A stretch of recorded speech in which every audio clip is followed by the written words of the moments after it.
Hi everybody, it's Jennifer McCreath. Thursday night, July 11th, 2013. Thought I would dig deep into this head, into the old memory banks, and tell a few stories. I've had a lot of interesting and in some cases insulting nicknames over the years. None more bizarre than the one given to me by pedal steel guitar player Rusty Young of Poco fame, and he dubbed me the Stalker. After growing up in the 80s and pretty much ignoring music, I took a liking to 70s country rock music in the 90s when all these older bands started doing reunion tours. Specifically, it was Poco's arch rival and nemesis, the Eagles, who have essentially been branded as someone who took Poco's idea and begged, borrowed, and stealed their way to a more commercially successful type of country rock music and left poor Poco lying in their wake. Anyway, it was the Eagles that I discovered in the 90s doing their Hell Freezes Over tour. I had a job in a retail store, and there was a country radio station that the boss always liked to play, and that was my introduction to the Eagles. And from there, it just took off. All of a sudden, I became a student of country rock and started tracing my way backwards and learned all about bands like Loggins and Messina, Crosby, Stills, Nash, the Byrds, Pure Prairie League, and of course, Poco. Didn't take long for Poco to leapfrog them all to become my favorite of them all. And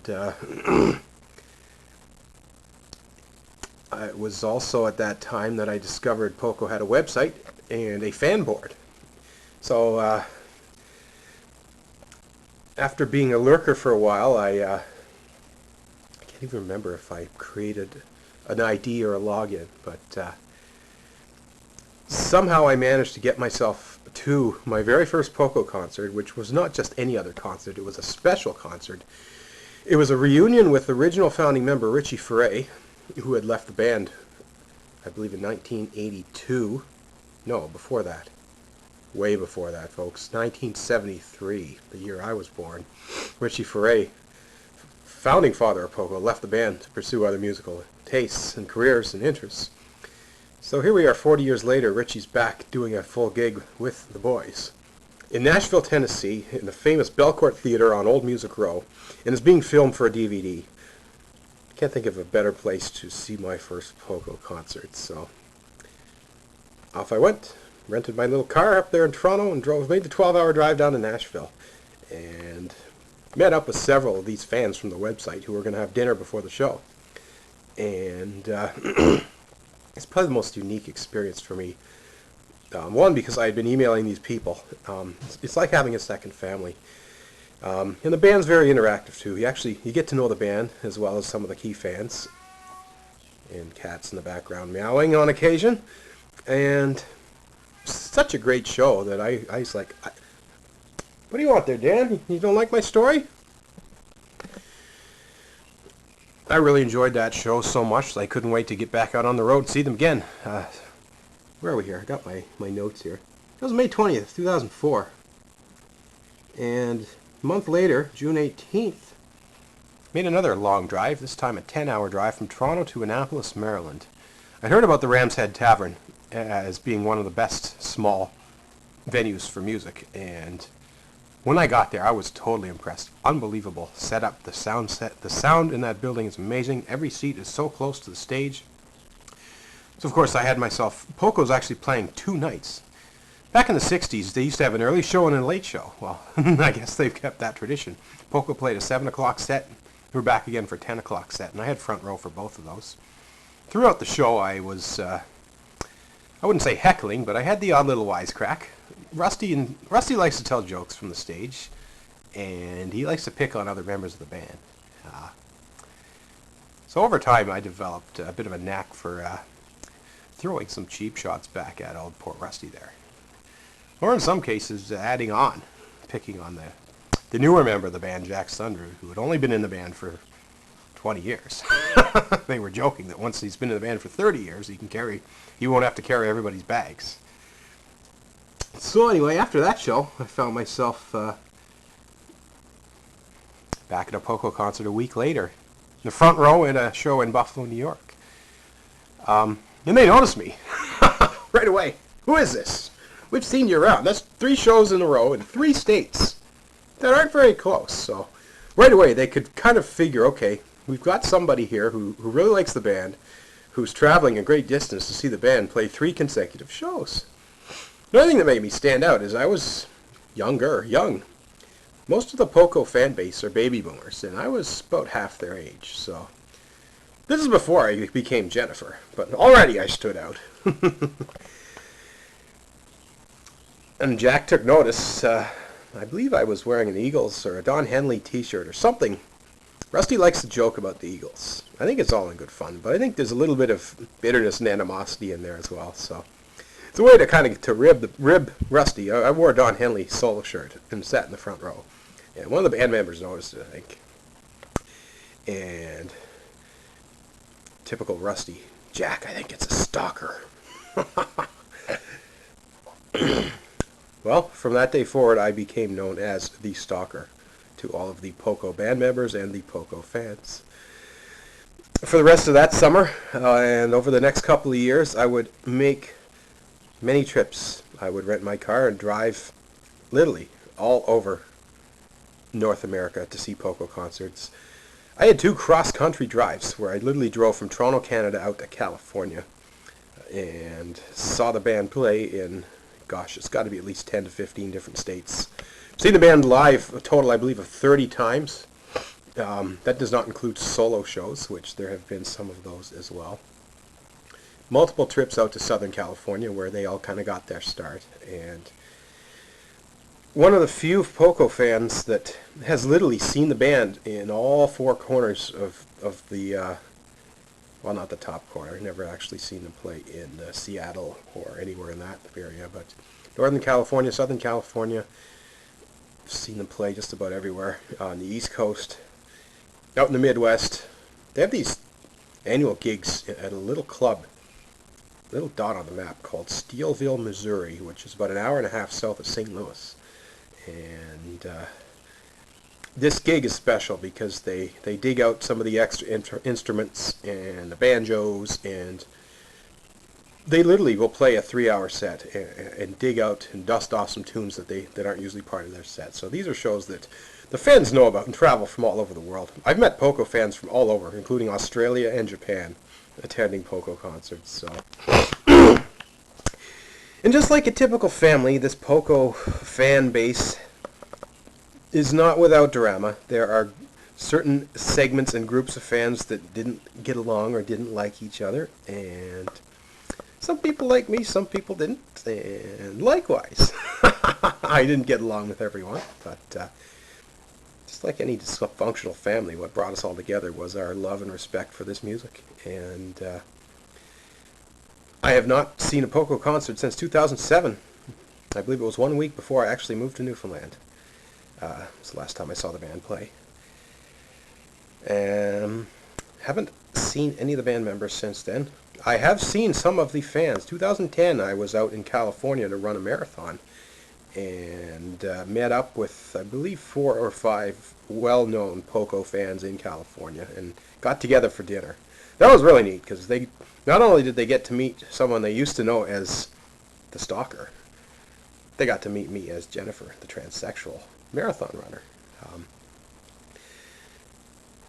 Kind of fun to reminisce and think about this band. They're still going. I mean, band members have come and gone. Rusty Young's the only original member left in the band.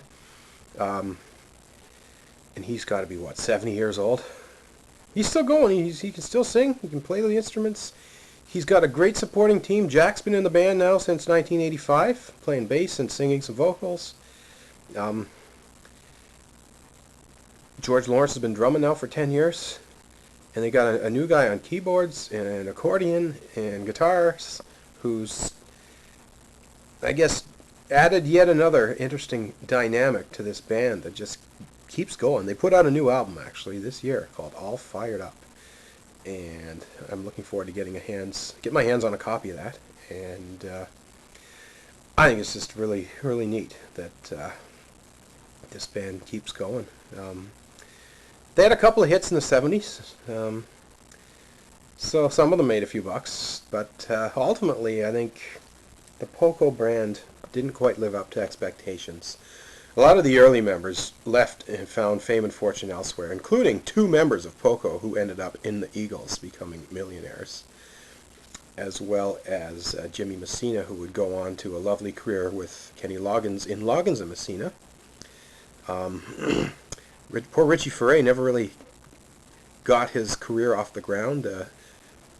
Didn't really have any hits with Poco. Didn't have any hits with his CSN, Crosby, Stills, Nash clone band of Souther, Hillman, and Furay. Then as a solo artist, he failed to chart any major success, but he's still making music. The guy's 70 years old, 69, 70 years old. He plays concerts on a regular basis, and he also is a full-time pastor at his local church, so he keeps himself busy.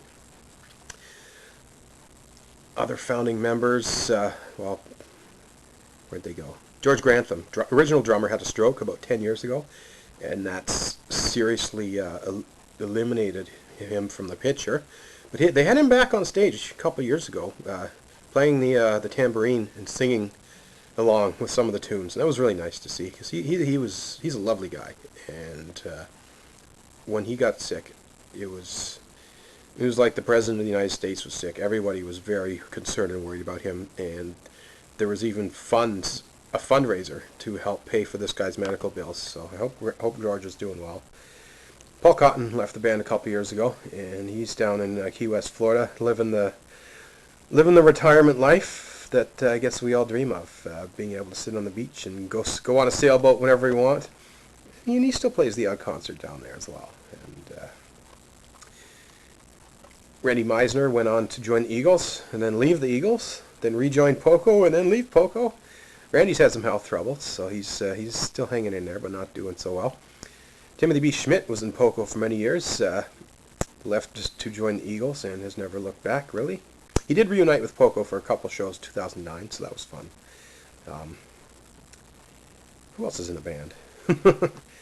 Jack Sundrud, guy I want to talk about. Pride of Oakley, Minnesota, who ended up down in Nashville in the 90s, putting together what I thought was an excellent country band called Great Plains. Put out a couple of records that has some really lovely songs. Fortunately, something didn't match. They couldn't totally jive. Too rock for country, too country for rock. I don't know what. The same thing with Poco, I guess. They fell through the cracks. Great band. Jack Sundrud ended up getting picked up by Poco, and he's been working on and off for them for almost 30 years now. And Jack's a really good guy. And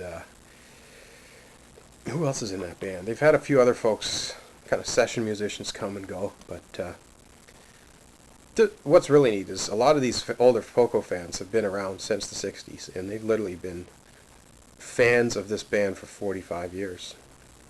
Hard to believe that. 45 years this has been a band. Which means some of those fans are they're in their 60s, they're in their 70s, and they still love the music, they still come out to the concerts, they still take part in these fan get-togethers, which I think is awesome. You're never too old to enjoy music and have a party and have a good time. So I just thought I would put this out there. Some of you folks who are not as internet savvy and are not into Facebook and Twitter and all those things, I have not been on the Poco website either for quite a while. One of these days I'm going to have to surprise them all and make my illustrious return to one of these shows, because it would be really neat to see some of these old people, and it'd be very interesting to see what they think of the new and improved me, Jennifer. The Stalkerette, I guess we'll have to call me. Anyway, there's the history of probably the worst nickname I've ever been given, the Stalker. Thanks for watching, everyone. Have a good night. Check them out, by the way, poconut.org. or you could go to YouTube and type in Poco, and you'll find a lot of great music, I'm sure. Enjoy. Take care, everyone.